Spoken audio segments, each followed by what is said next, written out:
Parts. When you have a bucket full of parts like that, it's not a good sign.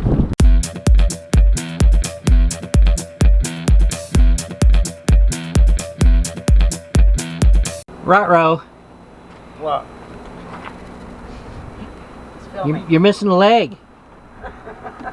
Well, we left northern Utah and it was 13 degrees. Yes.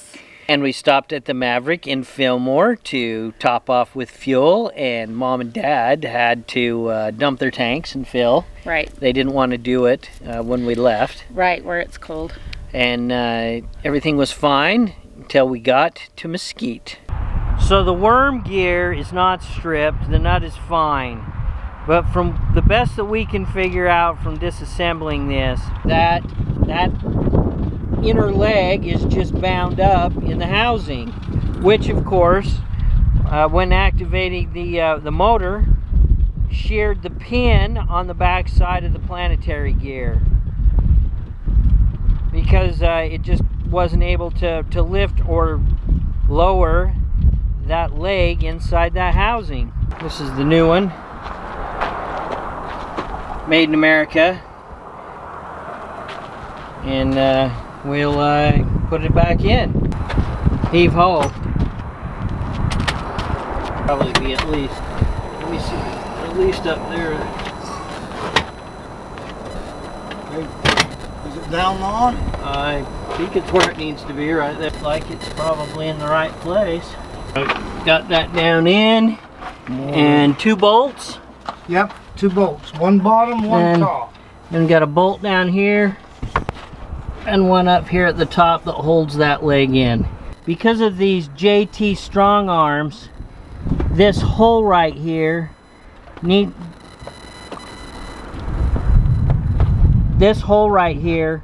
we're gonna have to drill out on both sides, because there's these little bushings here on the old one. As you can see, this hole, these bushings go in for the JT strong arms, and this hole is a little bit bigger than that hole. This new leg, had we noticed, we could have just slid that leg up inside and reused that inner leg.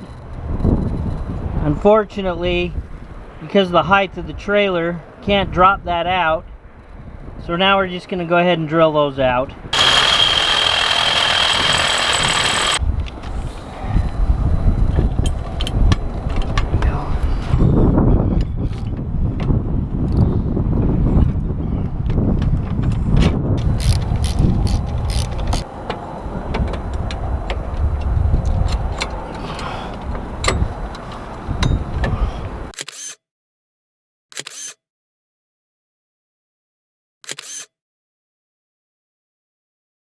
When we overnight in a parking lot that allows it, generally we'll drop the front landing gear just to take a little bit of pressure off the springs.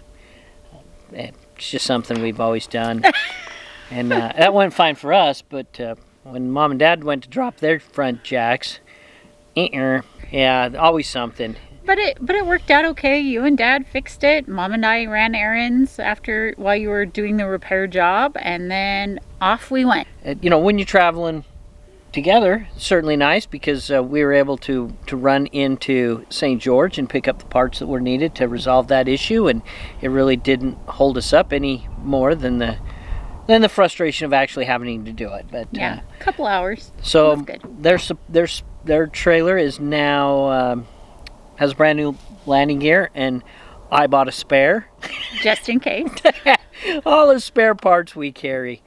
But and the nice thing about being in Mesquite and replacing those parts is it wasn't 13 degrees. Right. It was in the mid 50s, I think. So right. That was nice. And then we made it to here, which is the Mesa above Overton, Nevada. Yeah, Snowbird Mesa. Yeah. And we aren't the only ones here. No. There's a good group. We learned something today. Apparently there's a honey wagon that comes around on Wednesdays if you so need one for his fee, which we didn't take advantage of because it was a little bit more than we wanted to cough up. But it is available, which is I figured someone had to offer that service because there's a lot of people here. But it's beautiful. You have views on at least 3 sides, and the state parks nearby. Groceries are 3 miles away, so that's very nice and convenient. So, and we're right on the border of Lake Mead recreational area, which we will be taking advantage of too. When we leave here, we'll go down and spend some time on Lake Mead in our winter donder. Yes. Yeah, so just wanted to give you kind of this little update that we're in southeast Nevada. Yeah. We'll be here for a while. And we had a couple of windy, blustery days, and we've had a couple of days that were well into the 70s. And the sun sets pretty early, about 4 we lose the sun, but from about 11 to 3 or 4 it is just 70 degrees and beautiful and hasn't been windy, and It's been very nice. very, very nice. And no snow. No Of snow. course, there's really no snow in northern Utah either. Yeah, they're having a unwhite winter. Yeah, hopefully that changes. They need the water. Yeah. But all right. Well, as always, if you like this video, give us a thumbs up. If you haven't already, please subscribe and follow Angie, Jazz, and I on our journey. And we'll see you next Sunday.